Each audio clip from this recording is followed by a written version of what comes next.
नमस्कार दोस्तों, स्वागत है आपका हमारे YouTube चैनल एजुकेशन फर्स्ट पर। आज हम देखने वाले प्रश्नावली 11। इससे पहले अपन प्रश्नावली 9 और प्रश्नावली 12 पूरी कर चुके हैं। ठीक है, तो अपन इस प्रश्नावली में देखते हैं। इस प्रश्नावली है वर्तों से संबंधित क्षेत्रफल वाली, तो इसको शुरू करते हैं अपन। तो अपन को दिया हुआ है पहले वर्त की परिधि। तो वर्त की परिधि क्या होती है? तो ये एक वर्त है। ठीक है, ये एक वर्त बना दिया मैंने। तो इसमें ये ओ बिंदु है। तो यहाँ से यहाँ तक की दूरी ये हो जाएगी अपनी त्रिज्या। त्रिज्या होगी, ये होगी अपनी त्रिज्या। और ये यहाँ से मतलब ये देखो, यहाँ से ये व्यास एक त्रिज्या है, एक त्रिज्या है। तो ये पूरी यहाँ से मिला के यहाँ तक ये हो जाएगा अपना, क्या हो गया, व्यास हो गया ये। मतलब अपना ये कह सकते हैं कि त्रिज्या व्यास की आधी होती है ना। तो त्रिज्या बराबर क्या हो सकता है? त्रिज्या बराबर व्यास अपॉन 2 हो सकता है। ठीक है, अपन ये लिख सकते हैं। ठीक है, तो अपन देखते हैं आगे। तो ये इसकी क्या होती है, वर्त की परिधि क्या हो सकती है? तो देखना, ये वर्त की परिधि यहाँ से इसने चक्कर लगाया ये पूरा, तो ये परिधि होगी ना। तो इसका सूत्र यानी कि 2 पाई आर हो गया। वर्त की परिधि का सूत्र हो गया 2 पाई आर। और वर्त का क्षेत्रफल अपन को ये वर्त है, वर्त के अंदर का पूरे का ये अंदर गोला है, तो इसके अंदर का पूरे का क्षेत्रफल निकालना है। परिधि निकालेंगे ना, तो ये पूरे किनारे की लंबाई आ जाएगी। क्षेत्रफल में उसके अंदर का भी आता है। ठीक है, तो इसमें से निकालेंगे अपन, तो क्षेत्रफल हो गया अपना पाई आर स्क्वायर। ठीक है, और ये अब निकालेंगे अपन। अब देखना, ये तो था एक वर्त। अब आ गया अपना अर्धवर्त। तो अर्धवर्त कैसा होता है? ये मतलब आधा गोला होता है ना, ये अर्धवर्त हो गया। ठीक है, तो इसमें ये तो यहाँ से ओ बिंदु, ये त्रिज्या होगी, वापिस त्रिज्या हो गई ये, है ना। तो इसका अपन को निकालना है, अर्धवर्त की परिधि निकालनी है।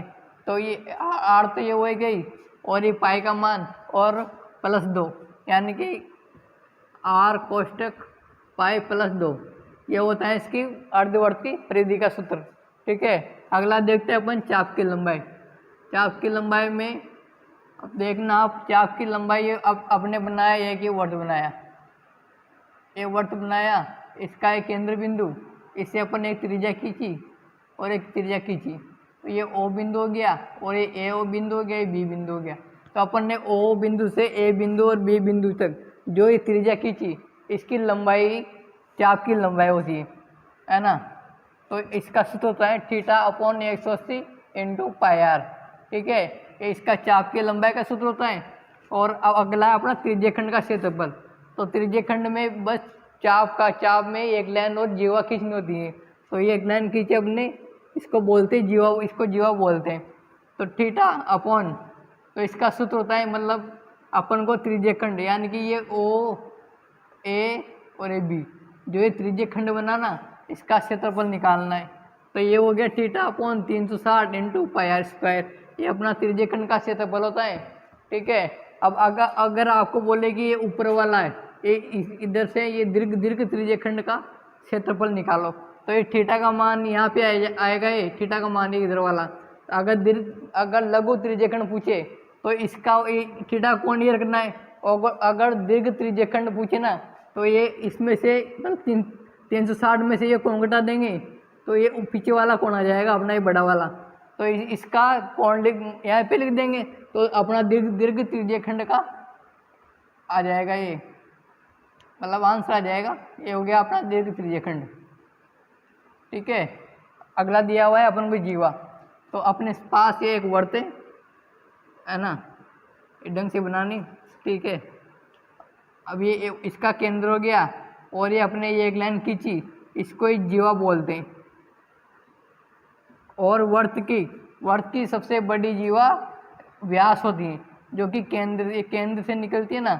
ये यहाँ पे लिख लो आप, ये वर्त की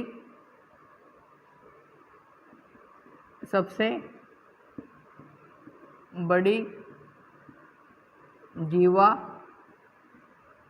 व्यास होती है। ठीक है, अब अगला आ गया अपना वर्तखंड। तो वर्तखंड में वर्तखंड होता क्या है, पहले देखते हैं अपन। तो ये अपना ये वर्त है, ठीक है। तो वर्त में जो यहाँ से ये वाला इस बिंदु से इस बिंदु तक जिसके अंदर के अंदर का क्षेत्रफल आ रहा है ना, तो ये तो हो गया अपना लघु वर्तखंड, ये तो लघु वर्तखंड हो गया, लघु वर्तखंड हो गया। और जो यहाँ से ये ऊपर वाला बचा तो ये हो गया अपना दीर्घ वर्तखंड, दीर्घ वर्तखंड हो गया, ठीक है। तो इस लघु वर्तखंड का क्षेत्रफल निकालने के लिए अपन को, मतलब ये त्रिज्यखंड, अभी देखना, अभी ये मैंने बनाया ये वाला, तो अपने अभी क्या निकाला था, अभी त्रिज्यखंड का क्षेत्रफल निकाला था अपने। तो त्रिज्यखंड में ये पूरा आ गया, मतलब त्रिज्यखंड में जीवा नहीं आएगी, सॉरी, बस ये वाला ये पूरी आ जाएगी, है ना। अब अपन को अभी आपने ये वर्तखंड खींचा, तो इस त्रिज्यखंड में से, मतलब इस वर्त के क्षेत्रफल में से त्रिज्यखंड का क्षेत्रफल माइनस त्रिभुज का क्षेत्रफल घटा देंगे अपन। इस वर्त मतलब त्रिज्यखंड के क्षेत्रफल में से इस त्रिभुज का क्षेत्रफल घटा देंगे अपन, जिसमें अपना वर्तखंड का क्षेत्रफल आ जाएगा, ठीक है। तो इधर त्रिज्यखंड का क्षेत्रफल माइनस त्रिभुज का क्षेत्रफल, तो त्रिज्यखंड का क्षेत्रफल क्या होता है, theta upon 360 into pi r square, minus त्रिभुज का क्षेत्रफल 1/2 आर स्क्वायर साइन थीटा, ठीक है। थीटा का मान जो भी होगा यहाँ पे वो रख देंगे अपन, तो इसमें इसका मान आ जाएगा। तो और अब आगे निकालना अपन को दीर्घ वर्तखंड का क्षेत्रफल, तो इसमें से वर्त में से अपन लघु वर्तखंड का क्षेत्रफल घटा देंगे, मतलब पूरा वर्त है, इसमें से लघु वर्तखंड का क्षेत्रफल अपन घटा देंगे, तो ये दीर्घ वाला का आ जाएगा, ठीक है। हो गया अपना कंप्लीट। अगर आपको कोई डाउट लगे तो जरूर कमेंट करना, ठीक है। अगले वीडियो में अपन प्रश्नावली 11.1 शुरू करेंगे, ठीक है। मिलते हैं नेक्स्ट वीडियो में, थैंक यू।